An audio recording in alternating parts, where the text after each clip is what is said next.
Hoffman's Hot Seat. I'm Tom Hoffman with One-to-One Media, and I'm here at Call Center Week in Las Vegas with Michael Housman, Managing Director of Analytics at Evolv. And today, Michael and I will be talking about this big issue around big data. How do we use it? How do we get our arms around it? And what are some best practices for applying big data? Michael, thanks so much. I appreciate it. Thanks for inviting me. So, as I mentioned before, so many companies are wrestling with, how do I go about using big data? I don't even know where to start. Do you have any recommendations on how to get started down this path?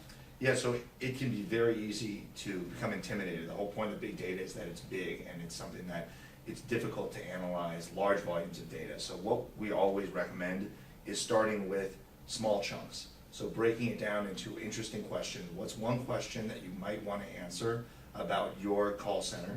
And likewise, do you have some data that might be able to address that question? And once you've been able to do that, once you've gathered the data, using very, very simple statistics, you can do things like correlations, t-tests, really just try to say, look, is one group different than another? Is there some sort of time trend? Things like that are actually fairly straightforward. So once you've got that under your belt, then you can look to expand. You can expand that study and start using some more advanced analytics. We've spoken to clients that at that point, once they've reached a critical mass and generated some internal interest, then they'll start looking to hire an analyst, someone potentially with a master's or a PhD, who can then bring those techniques to bear. And eventually you want to find yourself in a place where we're mining larger and larger data sets and using more and more advanced analytical techniques. So again, it's really about starting small and then growing and sort of building on small successes. Okay, thanks. So then, let's say a company develops a bit more expertise in doing this. A lot of people hear about the use of either text analytics or voice analytics that can be applied against interactions that customers have with companies in the contact center. How might a company go about actually using that information? Can you offer some examples of that? Sure. So there's a lot of work going on right now around understanding customer interactions. So looking at how your agents are interacting with customers, what are the predicates of a positive or a negative experience and things like that.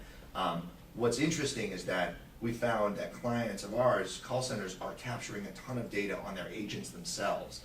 And so looking at how their agents are performing, not only how long they stay in their HR management systems, but also their performance, their average handle time, customer satisfaction, schedule adherence, and so on and so forth, quality assurance scores.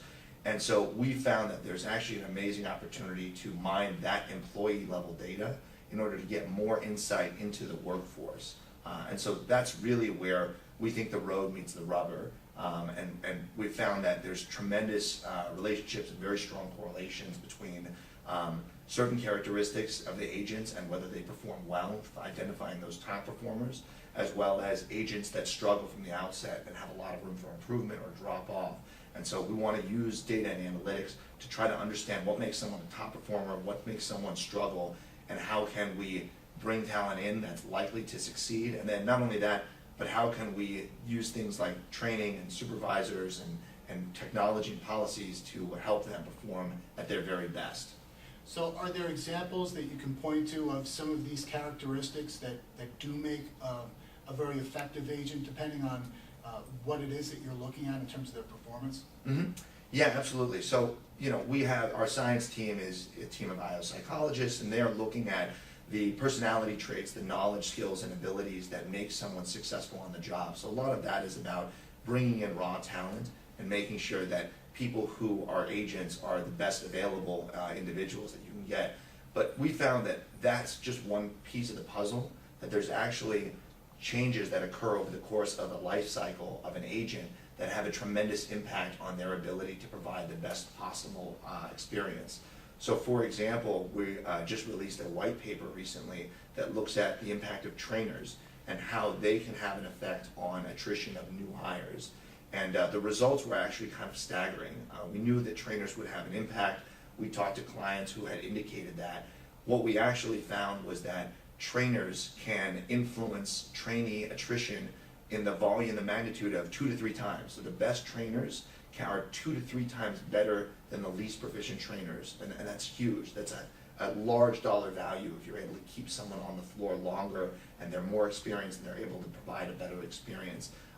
We found that amongst the factors that contribute to attrition, trainers account for something in the range of 25 to 75% of those factors, and that just depends on the certain client, location, things like that, but we try to hold all of those things constant.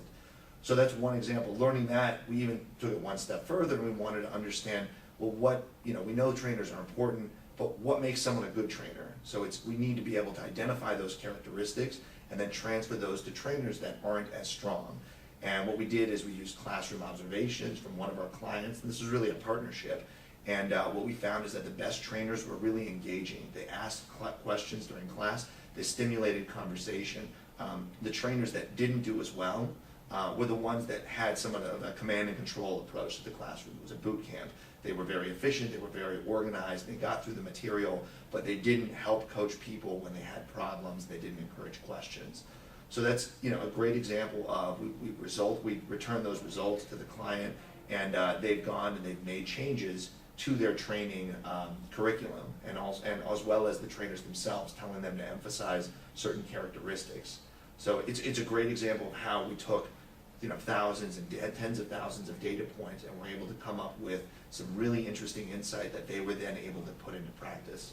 That is really interesting, especially looking at it from the trainer standpoint in terms of what can be gleaned from that information and then acting on it. Mm-hmm. So from an agent standpoint, are there any best practices that you're seeing among some of the clients that you're working with in terms of using analytics to identify certain attributes of agents depending on skill sets that could be leveraged or maximized for certain types of interactions with customers? Mm-hmm. Yeah, so where we're seeing a lot more interest now is in matching. So we found that not only are we trying to identify the agents that are the best, but we find that based on certain personality characteristics, some agents are better suited for certain scenarios than others. And so we've actually seen more and more interest amongst our clients in using some of those scores to try to assign them to a specific type of program. So we know some programs can be a little bit more touchy-feely, for lack of a better word. Some are a bit more, let's give them the answer, get them off the phone. And the fact of the matter is, again, we can optimize that experience by ensuring that when clients or customers call in, they're routed to the best possible agent, and that they're given the agent with the best, the highest likelihood of succeeding within a given program. And where we see this going actually is then looking at fit amongst, for example, supervisors. So like we looked at trainers, we know that supervisors have a tremendous impact on attrition and performance. And beyond that fact, we're trying to understand what is it about fit between an agent and a supervisor that makes that a good pairing.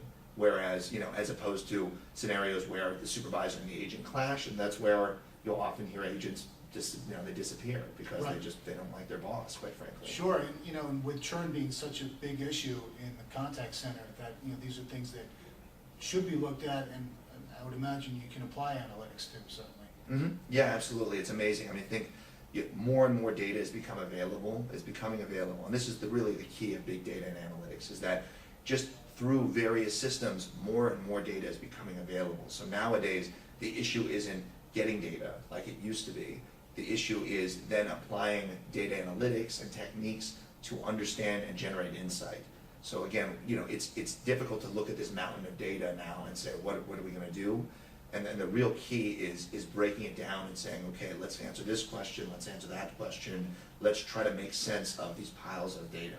Right. Yeah. Well, this is great, Michael. I appreciate your time and sharing this with us. Great. Yeah, thanks very much. It's been a pleasure. Thank you. You too. Mm-hmm.